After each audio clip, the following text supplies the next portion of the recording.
하나님 말씀입니다. 마태복음 18장 15절에서 20절까지 말씀입니다. 마태복음 18장 15절에서 20절까지 말씀 한 절씩 교독합니다. 내 형제가 죄를 범하거든 가서 너와 그 사람과만 상대하여 권고하라. 만일 들으면 내가 내 형제를 얻은 것이요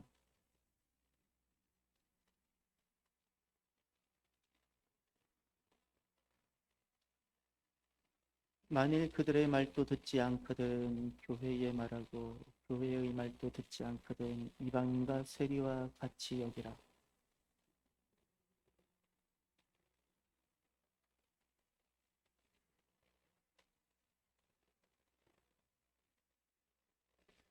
진실로 다시 너희에게 이르노니 너희 중에 두 사람이 땅에서 합심하여 무엇이든지 구하면 하늘에 계신 내 아버지께서 그들을 위하여 이루게 하시리라. 두세 사람이 내 이름으로 모인 곳에는 나도 그들 중에 있느니라. 아멘.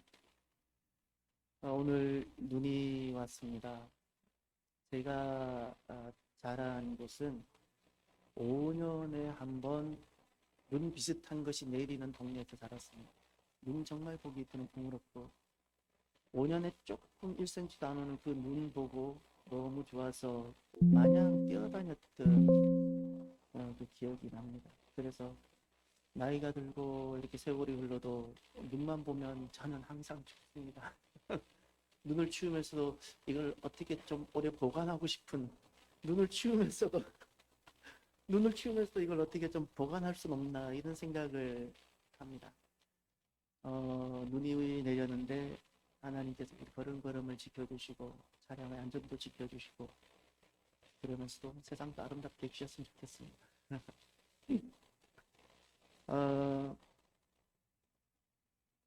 월드컵 이야기를 하고 시작하고 싶습니다. 주일날 메시 이야기를 했는데 아르헨티나가 이겼어요. 남의 나라 이겨서 이렇게 은근히 기뻤던 적은 이번이 처음이 아닌가 싶어요. 메시에게도 찾아온 위기가 있었죠. 좌절이 있었습니다. 메시가 이번에 월드컵 이기고 나서 저는 그 교사 요한나 푹스라는 그 초등학교 교사의 그 글 중에 메시에게 보낸 편지 중에 마지막이 많이 다시 또 생각이 났습니다. 마지막 부분 중에서 이 부분입니다. 진정한 영웅은 패했을 때 포기하지 않는다고 생각합니다. 결과에 관계없이 사랑하는 일을 해서 행복할 수 있다면 그게 가장 위대한 우승이라는 사실을 보여주세요. 이게 마지막 부분이었어요.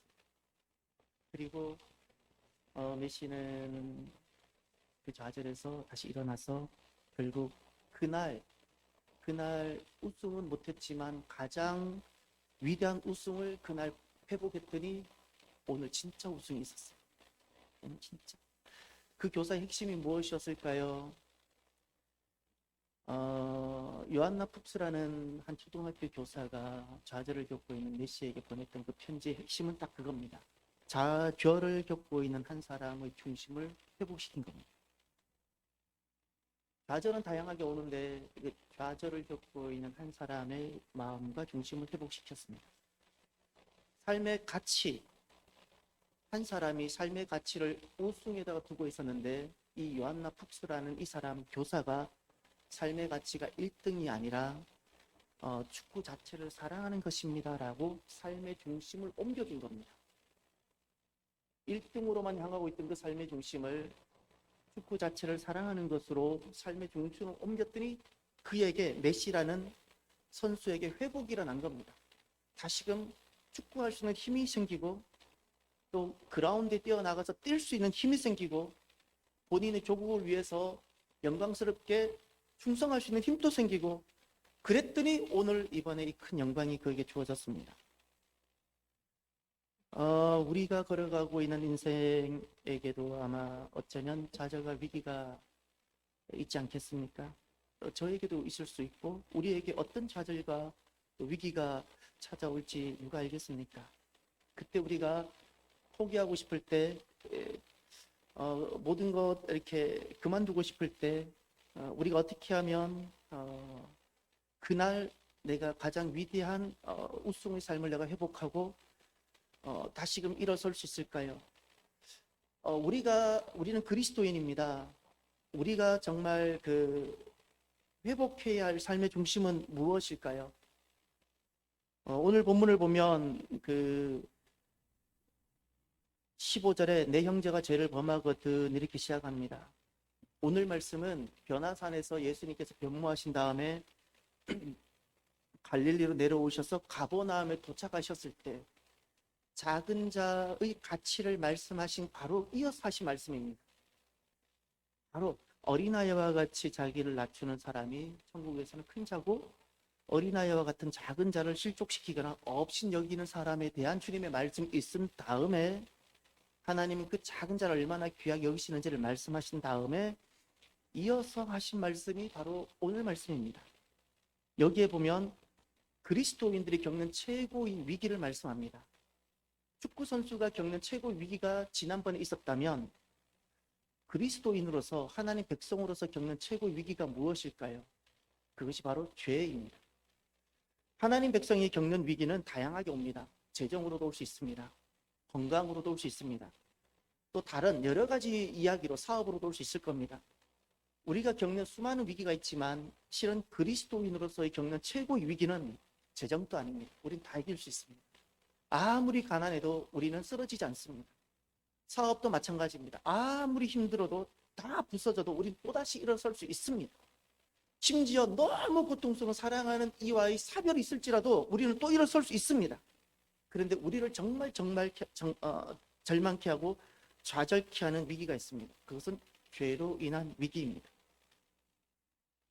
왜 죄로 인한 위기가 다른 어떤 위기보다 큰 위기이고 우리를 좌절시킬까요? 세 가지 때문입니다. 첫 번째는 모든 죄는 하나님 백성들이 짓는 모든 죄는 하나님께 대하여 짓는 죄가 되기 때문에 그렇습니다. 내가 이 사람에 대해서 내가 죄를 지었는데 실은 하나님께 짓는 죄가 되는 겁니다. 그래서 가장 큰 위기가 됩니다. 또 하나, 왜 죄로 인한 위기가 가장 큰 위기인가? 우리가 죄를 짓게 되면 하나님과 관계는 단절되진 않습니다.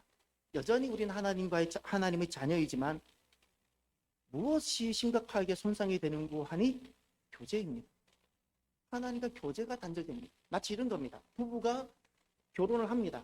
여전히 부부입니다. 그런데 대화가 없고 교제가 없고 사귐이 없는 것, 이 지옥 같지 않겠습니까? 바로 이와 같은 것이 바로 죄라는 겁니다. 죄를 짓게 되면 하나님과 교제가, 하나님 음성이 안 들리고 교회를 나와도 내 마음이 공허하고 무엇을 해도 허전하고, 하나님과 교제, 하나님 은혜 주심이 없고 기름 부음이 말라가고 하나님과 교제가 끊어지는 겁니다.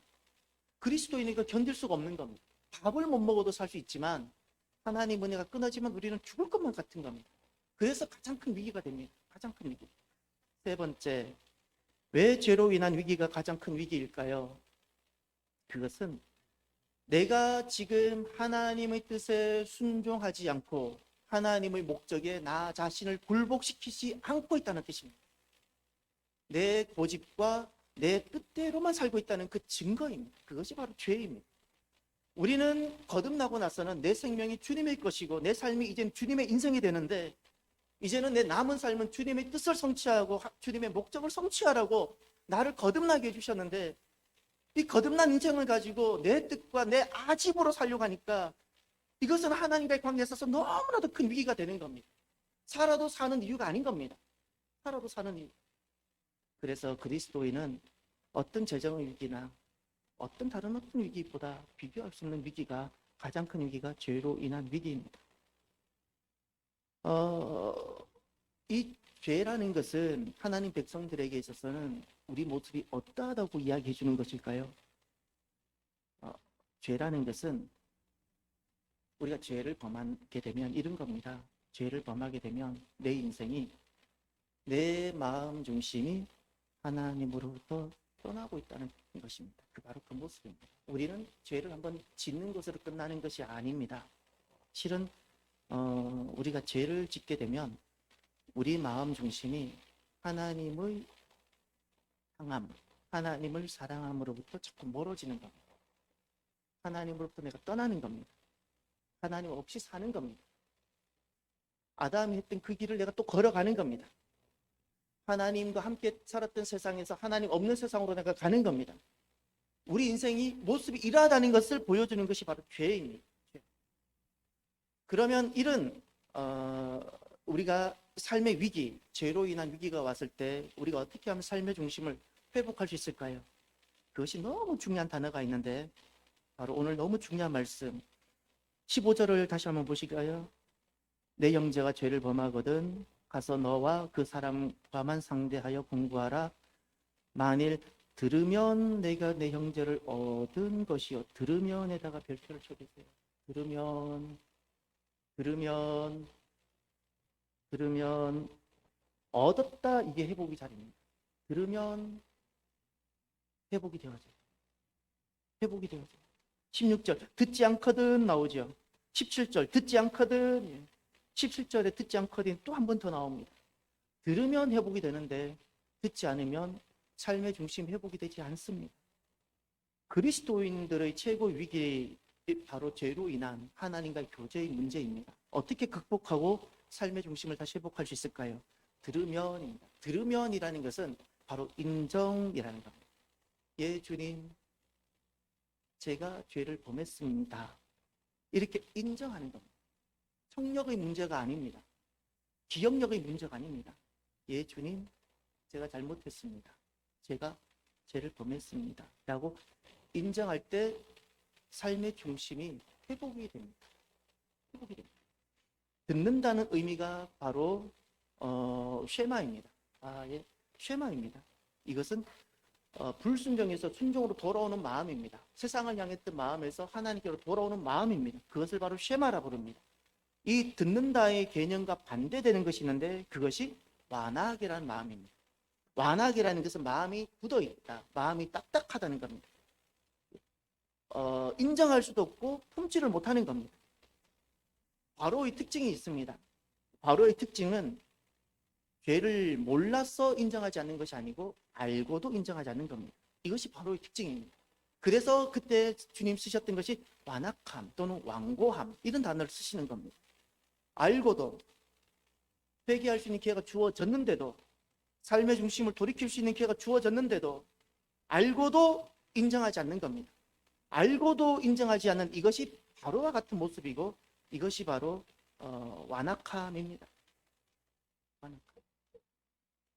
16절 17절에 보면 그 완악함에 대한 이야기를 합니다. 16절 17절을 보십시오. 16절 17절이 출애굽 시대에 등장하는 그 바로의 모습과 동일하며 광야 시대 때 계속해서 이스라엘 백성들의 그 불순종했던 모습들이 또 반복되는 그 바로 그와 같은 내용들입니다. 16절을 보시면 만일 듣지 않거든 한두 사람을 데리고 가서 두세 증인의 입으로 말마다 확증하게 하라. 듣지 않거든 그랬죠. 우리가 이것을 잘 기억해야 됩니다. 듣지 않는 것과 듣지 못하는 것, 듣지 못하는 것이 아닙니다. 듣지 않은 것입니다. 스스로 귀를 닫은 겁니다. 스스로 인정하지 않은 겁니다. 그래서 우리 안에 어떤 능력이 자꾸 있어야 되는 거 아니?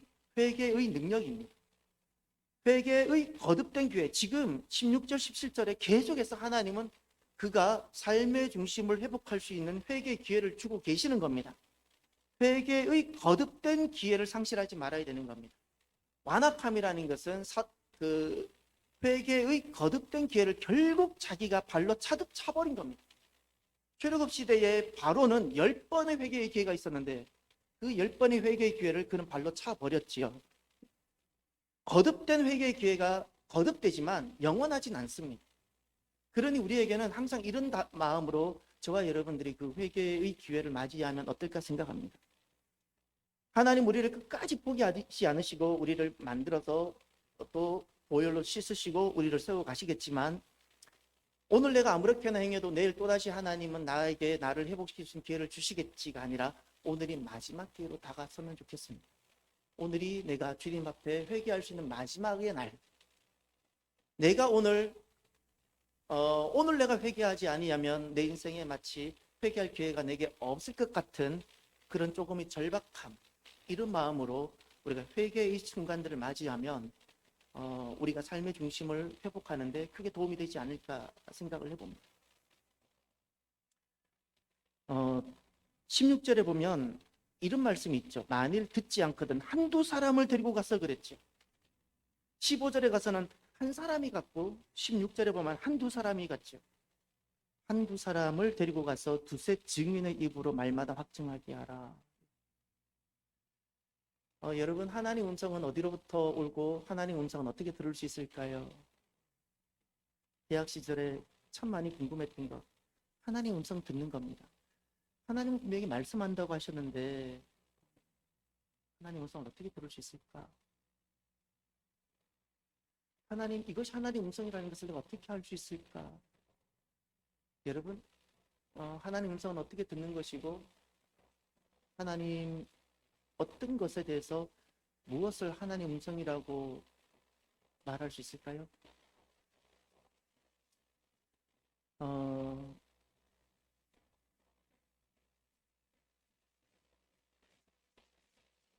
하나님 음성은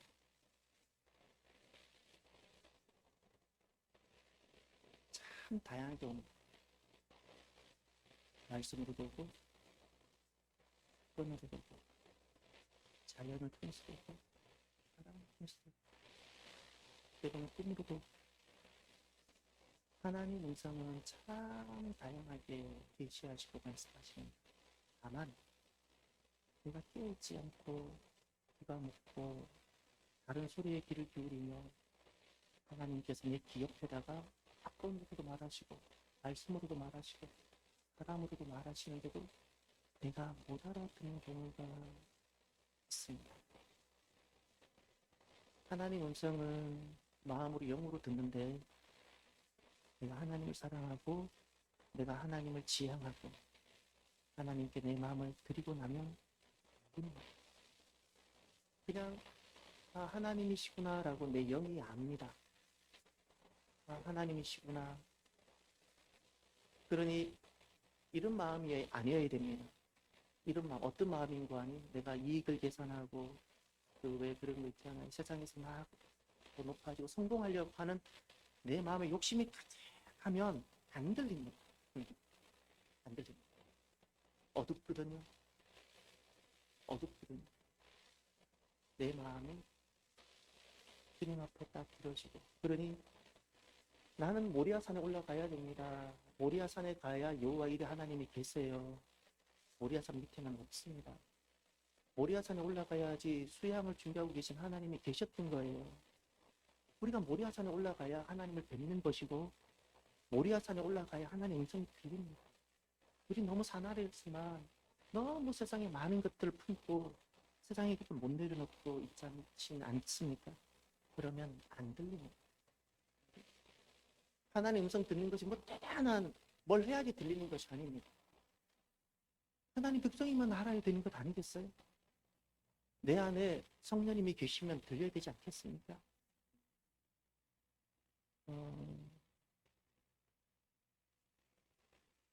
사건이든 사람이든 하나님은 다양한 것을 사용하셔서 하나님 말씀하시는데 중요한 것은 이랬으면 좋겠습니다. 하나님 음성이 들렸으면 좋겠고 하나님 음성을 들을 수 있었으면 좋겠습니다. 하나님께서 지금 말씀하시는구나라고 생각이 되어지면 딱 멈춰보고 그 말씀대로 하나님께서 이렇게 말씀하신 대로 그것이 나에게 사명, 길로 주시는 말씀이든 돌이키라는 회개의 말씀이든 아니면 담대케 하는 어떤 말씀이든 주시는 말씀대로 내가 다시 한번 붙들고 그 말씀도 가보는 겁니다. 할렐루야. 그러면 회복이 일어나는 겁니다.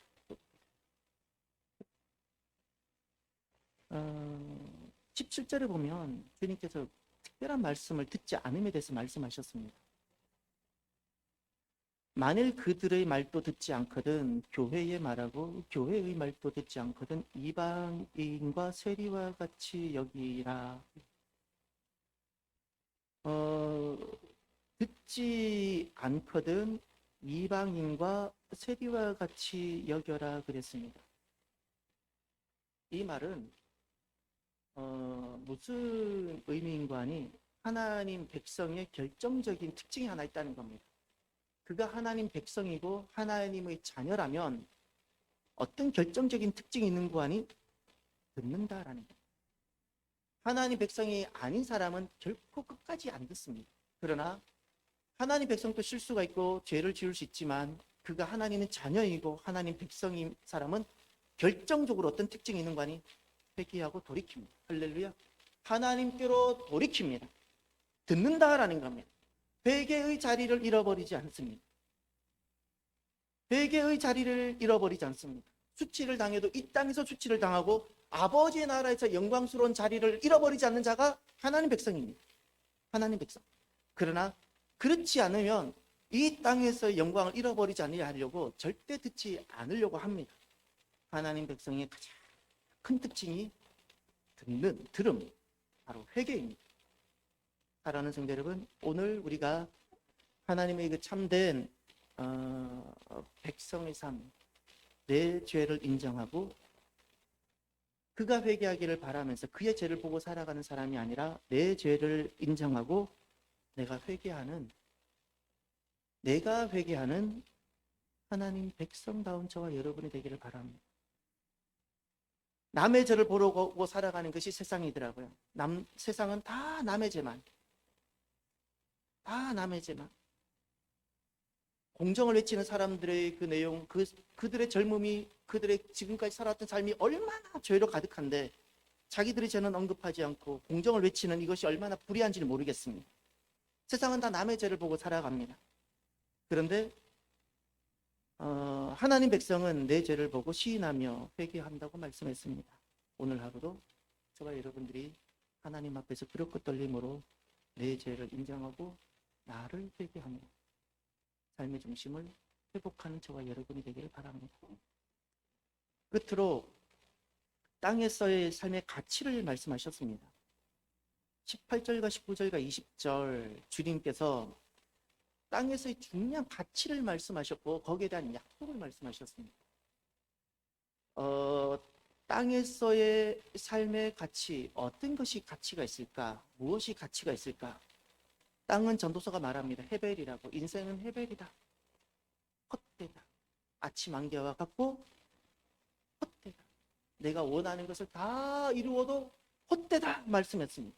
이런 땅의 삶에서 무엇이 진짜 가치 있는 것일까요? 18절을 보실까요? 진실로 너희에게 이르노니 무엇이든지 너희가 땅에서 매면 하늘에서도 매일 것이요 무엇이든지 땅에서 풀면 하늘에서도 풀리리라. 아멘. 거기 보면 땅에서 매다라고 말씀하고 있죠. 땅에서 매면 하늘에서도 매이고 땅에서 풀면 하늘에서도 풀린다 말했습니다. 땅에서 하는 것이 땅으로만 끝나는 것이 아니라 하나님과의 관계와 하나님의 은혜 그대로 반영이 된다는 겁니다. 하늘에 그대로 반영이 됩니다.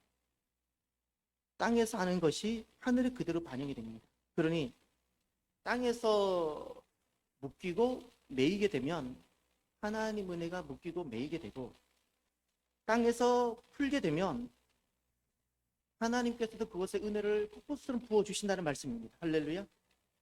예, 폭포수같이 하나님 은혜를 부어주십니다. 우리가 이 땅에서 하는 이것이 해도 되고 안 해도 되는, 묶이면 묶임대로 그냥 가도 되는, 그냥 내가 그냥 아무렇게나 살다가 그냥 하나님 앞에만 서면 되는 이런 것이 아니라 땅에 사는 이 모든 것이 하나님 앞에 사는 것이라는 거예요. 할렐루야. 내가 어떠한 사람에게 대하는 것이 내가 부족해서 잘못했든 내가 믿음으로 잘 대했든 그것이 결국 하나님 앞에 사는 것이고 땅에 사는 이 모든 것이 언행이 결국 하늘에 사는 것과 똑같은 거라는 겁니다. 똑같은 거. 이것이 그래서 땅에서의 삶의 가치입니다. 그래서 우리가 쉽게 아무렇게나 살 수 없는 이유가, 우리 입에서 나오는 대로 말할 수 없는 이유가, 왜 우리가 욕을 해서는 안 되는 이유가, 왜 우리가 이 땅에서 하나님 백성의 삶을 우리가 삶답게 살아야 되는 이유가 바로 그와 같은 겁니다. 그와 같은 겁니다. 만약에 땅에서 하는 대로 그대로 반영이 되어지고 땅에서 하는 대로 하나님이 그대로 받으신다면 여러분, 저와 여러분 어떻게 살아야 할까요? 어떻게 살아야 할까요? 우리가 성실하지 못하는 것이 하나님께 성실하지 못하는 것이고, 우리가 충성하지 못하는 것이 있다면 하나님께 충성하지 못하는 것이고, 우리가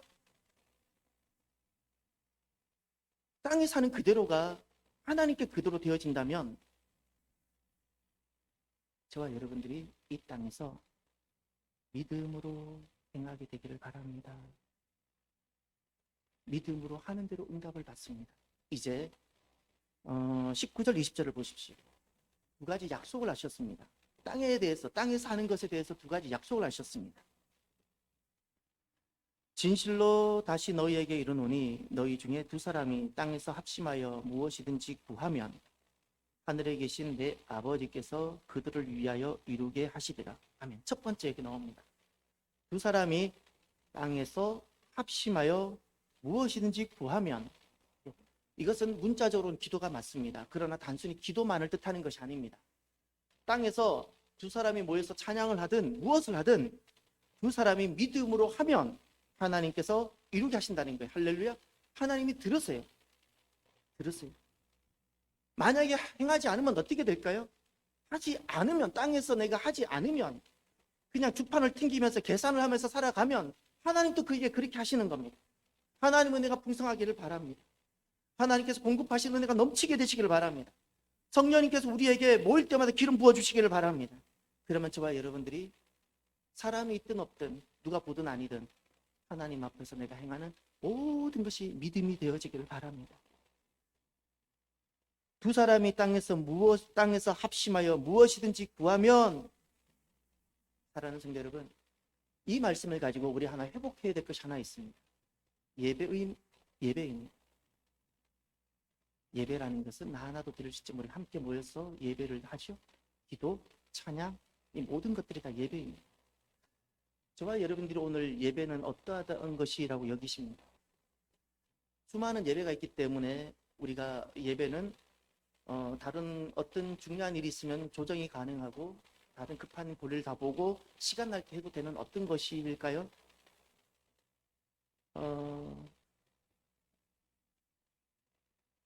믿음으로 하는 대로 응답을 받게 됩니다. 믿음으로 하는 대로.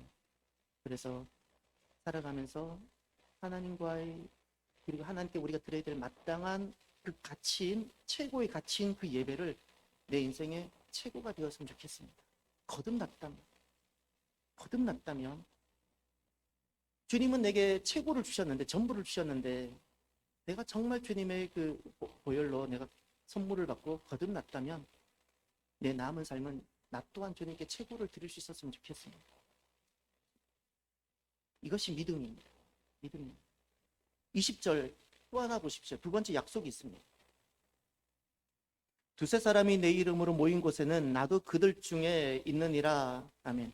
두세 사람이 내 이름으로 모인 곳, 이것이 19절 이 말씀과 똑같습니다. 두 사람이 땅에서 합심하여 무엇이든지 구하면, 두 사람이 함께 모여서 무엇을 구하든, 믿음으로 무엇을 하면, 이거 또 20절 두세 사람이 내 이름으로 모인 곳 나도 그들 중에 있겠다. 할렐루야.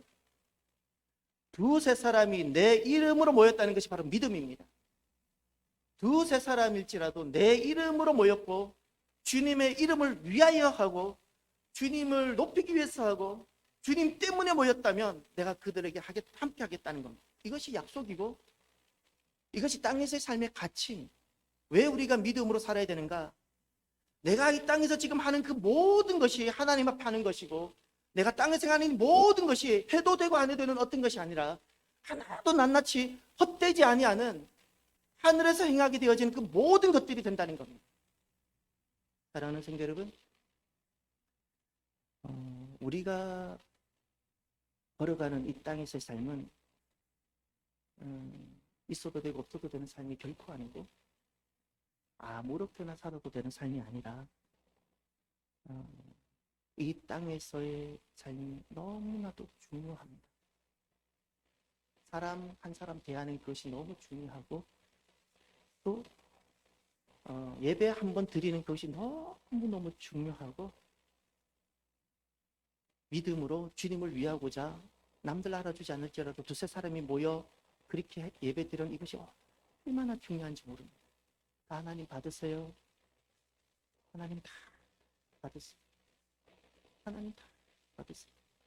저와 여러분들이 내 죄를 보고 회개하면서 삶의 중심을 옮기고 그리고 우리의 남은 삶은 그들이 만날 때까지 이 땅에서 믿음으로 행하는 저와 여러분이 되기를 주의 이름으로 축원합니다.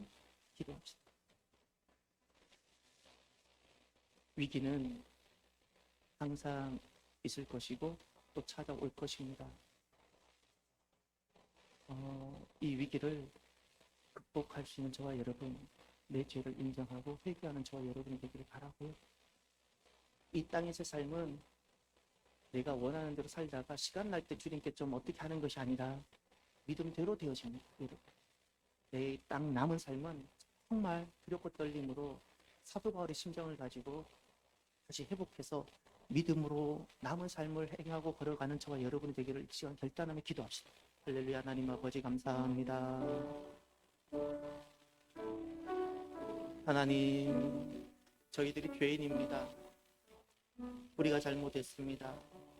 때로는 말도 함부로 하고 때로는 세상에서 영광을 더 많이 얻으려고 아픔도 주기도 하고 하나님, 우리가 죄인입니다.